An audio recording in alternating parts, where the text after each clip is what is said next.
Hey, this is Jay Jennings, and I was just looking at this the video about creating the delayed button or form. It's very cool, and what's really nice about this method is it's very simple. It's very easy to do. You just follow those instructions there, and you can do it without any problem.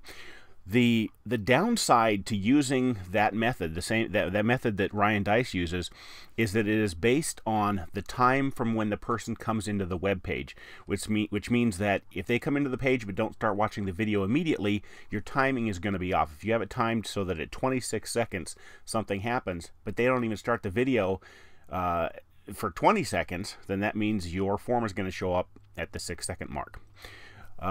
Which is the last time when I watched Ryan's last sales letter, that's what happened. I paused the video, went off and did something, came back, the buy button was there, and then a little bit later he mentions that now magically a buy button appears. You know, it's like, okay, well, it happened a little while ago. That was because it was based on time on the page, not time watching the video. There's a way around that, and it's using the FlowPlayer video, and the FlowPlayer video control is open source, and it's what I use as the base for my instant video web pages.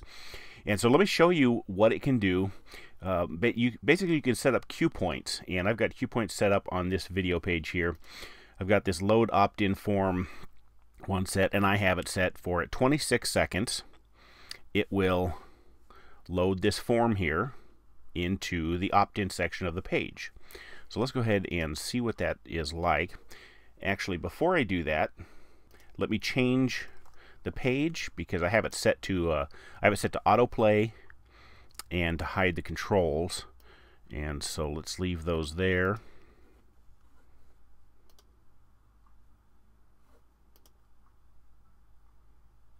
Okay, let's launch that page.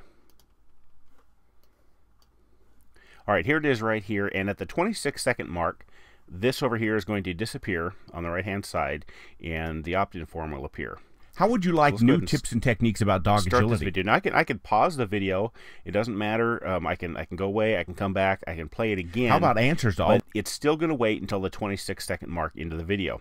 So let's just jump ahead here to about the 20-second mark and go ahead and watch what happens. Everything you need to know before entering your first agility trial, and it's been given rave reviews by newbies to the sport.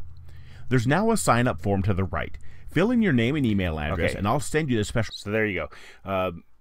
That's what's nice about using cue points with the FlowPlayer control. You can actually control when the thing shows up. If you're using Ryan Deiss's magic button code, that doesn't happen. You don't have any control over that because you don't know when somebody's going to start watching the video versus when they come to the page. So the magic button code is cool because it's easy to use. You can do it very quickly. The FlowPlayer control gives you a lot more power. The downside is that if you are using it if you're using it all by itself, it's got a pretty big learning curve. But if you're not afraid to dive into the code and learn that kind of stuff, you can do that yourself. Of course, I'm hoping that a lot of people won't want to do that and they'll want to use something like instant video web pages.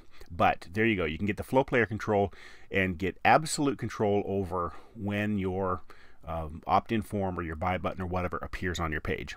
Hope that helps.